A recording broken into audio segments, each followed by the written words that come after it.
What's going on, everybody? Appreciate y'all for tuning back in, and today we're going to be doing a sneaker battle between the Ja 1 and the JT1.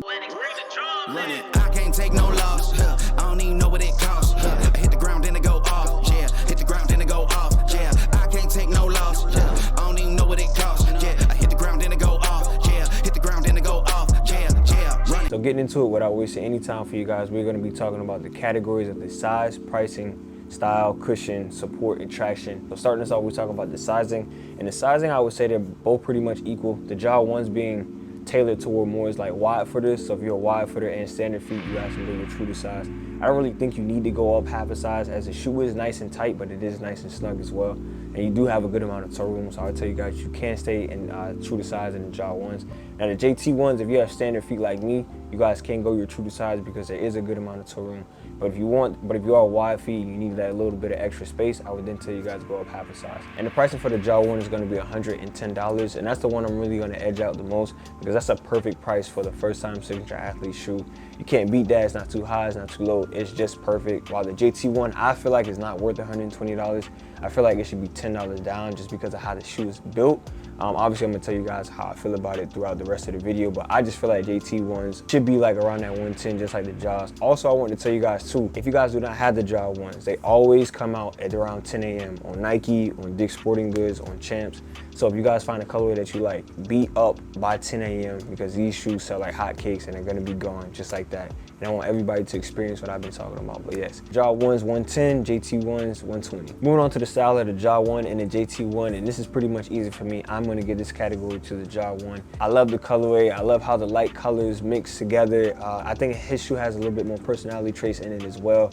But like I said, I love the colorway of how the shoe is. From his ties to South Carolina, from waking up at the sunset, well, not waking up, but like being up by sunset, dribbling against traffic cones and working out till 1 a.m., 12 a.m. Like I said, I think that has more personal traits in it, and I like the colorway. Versus the Jason Tatum 1, which isn't a bad colorway. I'm just not really a big fan of black, red, and tan. I've never really been a fan of black and red shoes, to be honest with you guys. Jason Tatum has some nice colorways that are coming out, but we're doing against their debut shoes, which is the Day 1 and the Zoo. And if I had to choose between one, I'm gonna go with the Ja 1 any day of the year over the JT1. That's not to say he don't have fire colorways, but just their debut shoes, I'm going with the Ja 1. I'm next with my favorite category, which is the cushion between the Ja 1 and JT1, and I'm going to give this category to the Ja 1. Now, both shoes have my favorite Nike cushion setup of all time and Nike Air Zoom, and they both feel really good, nice, soft, and responsive. You guys already know how the energy is in the Nike Air Zoom. But the difference is the JT1 could have been really close, but that bottom plating that a lot of us shoe reviewers were talking about, the hard plastics that's at the bottom of it just does not feel good. Now, for some shoe reviewers that I watch, they say it feels really good, feels really nice, responsive, and all that stuff. For me, I'm the complete opposite for the plating at the bottom of the shoe, just because even when I took the shoe off, I still feel the indentation at the bottom of my feet, and I just did not like how it felt at all. So that to me took away from the cushion aspect.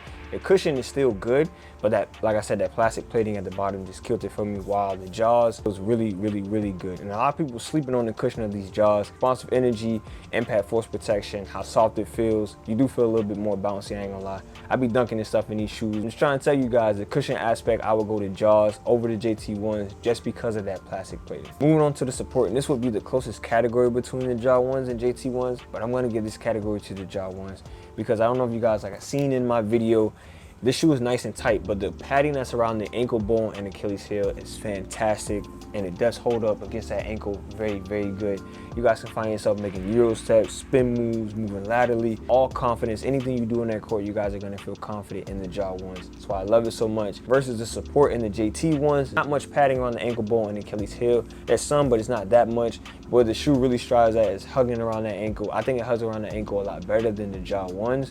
But if you give me a shoe with some really good amount of padding and it still does hug around the ankle, I'm going to take that shoe any day of the week. So that's why I'm going with the Ja 1. The JT1 does hug around the ankle pretty nice. Okay amount of padding, like I said, around the ankle bone and Achilles heel. But if you want more padding and good amount of security, then I would tell you guys go to Ja 1. Last on the list, we have the traction between the Ja 1 and the JT1s. And you guys should already know where I'm going with this. I'm going to go with the traction pattern of the Ja 1. Now, this traction pattern, I believe you guys can play with this outside. I would not recommend that you play with this, obviously, this colorway outside. but this traction pattern to me does seem like it is gonna hold up while playing on concrete and asphalt. And inside, man, at first I thought this shoe was gonna attract a lot of dust, and it does attract dust, but it fights off against the dust as well. So on a clean court, you guys are gonna perform like crazy with the traction pattern. You also do hear a lot of squeaking.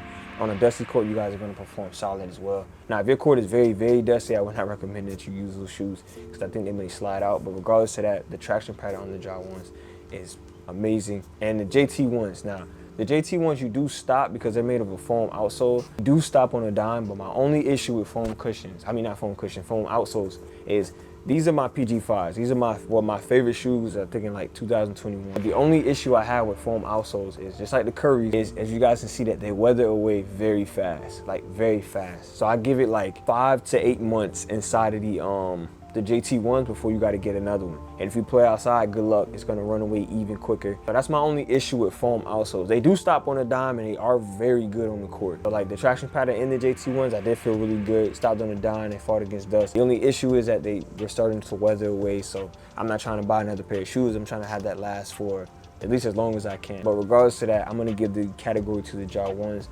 And I'm telling you guys, I think the jaw one is one of the best shoes that's came out in a long time other than the LaMelos. Him and LaMelo are like the two best newcoming signature athletes, I feel, with new releases. But that's gonna be the end of this video. As always, I appreciate you guys for tuning in. I'm gonna have Chauncey send this out and I'm gonna see you on the next one. Got anything you wanna add to it, Chauncey? What? That's your end intro? Yeah, just the end intro. Thank you for guys watching today's video. See you next in today's video. Bye.